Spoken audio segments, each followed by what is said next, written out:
Hi guys, Glitch here, back with another video, and today we'll just be going over another famous SCP, which is SCP-682.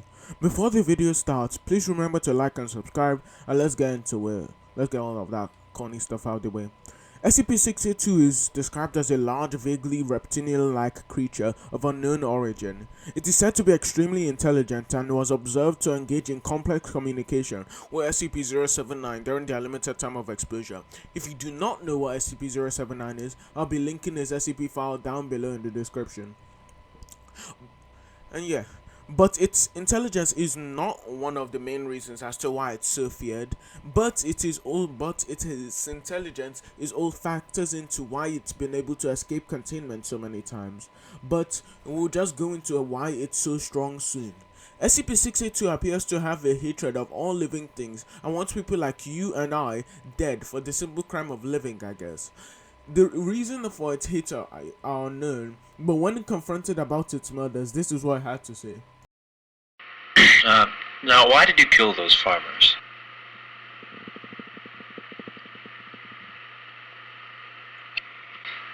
If you don't talk now, we'll remove you from this attempt and place you back into... Pardon?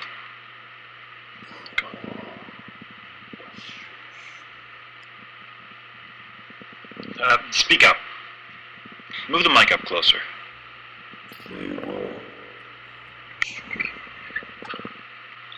The microphone only has so much gain. Move it closer to it. Don't messed up, man. Look at it. He ain't...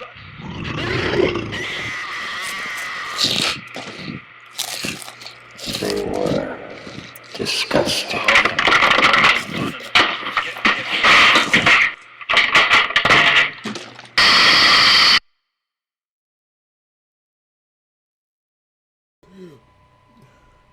SCP-682 then proceeded to breach containment, killing many people in the process.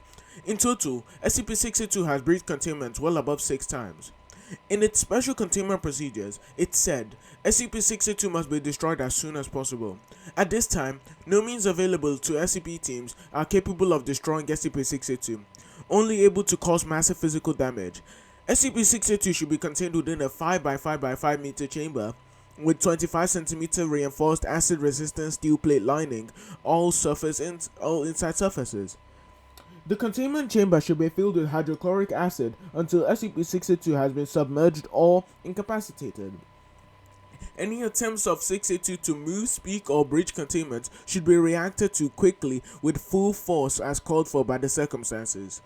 This just goes to show how dangerous this SCP is. Now, many people may ask, what makes SCP-682 so immune to the harm of the SCP Foundation, home of the mighty SCP-001, the Gate Guardian, which is stated to have a hotter sword than the sun?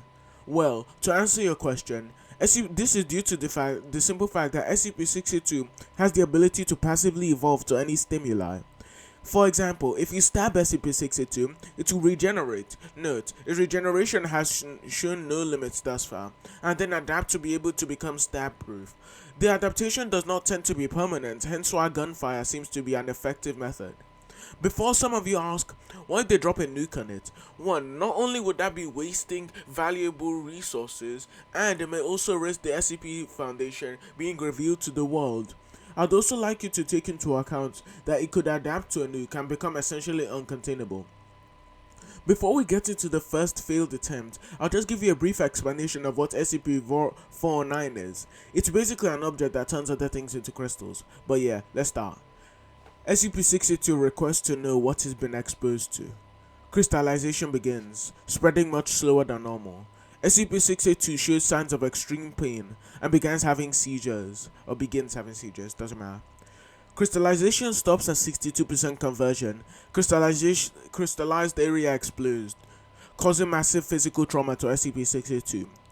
SCP-682 recovers from exposure despite the loss of limbs and organs.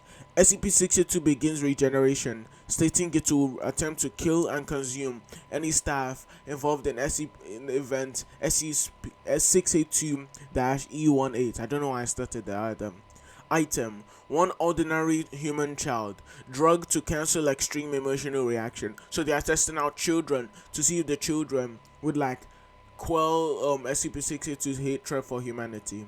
Tissue test record, non-available. Termination test record. The child stood and smiled, giggling at SCP-682 with no sign of fear. SCP-682 devoured the subject messily. Note, maybe we can try that again. I'm sure somewhere out there there's a kid who will make friends with it, like SCP-053 did. Guest researcher, Dr. W. Item, guest researcher, Dr. W. So they fed the guy who fed children to SCP-682 to 682. That was a tongue twister. Tissue test record, non-available. Termination test record. Subject screamed in terror and pounded on the door to the test facility, begging to be let out. SCP-682 devoured it messily after 3 minutes of being introduced. Note, effing sadistic asshole. I've got no sympathy for that moron whatsoever. Introducing children to this effing monster. What the hell? Assistant Director Clef. Item, the sun.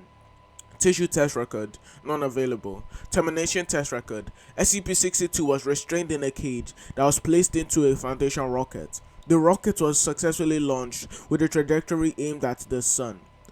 Foundation satellites watched the ship on its trip to the sun. After 5 days, SCP-682 managed to tear open the walls of the ship and was hurtled violently into the vacuum of space. SCP-682 aimlessly drifted for the next 7 days, during which winged appendages grew on its back.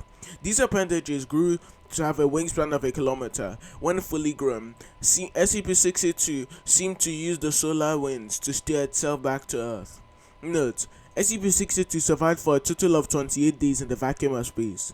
When containment teams reached SCP-682's landing site, the wings were no longer present and could not be found. Current theory is that they burned up in the atmosphere upon re-entry. And if I continued with this, it would take me more than an hour, but that's besides the point. The thing is that it's hard to kill. There's loads of massive crossword scaling, which I will be covering in a feature with someone else who is really good at JJK later on in the future, but watch out for that. Please remember to like and subscribe, and yeah, have a nice day, all of my faithful subjects. And now I'm gone.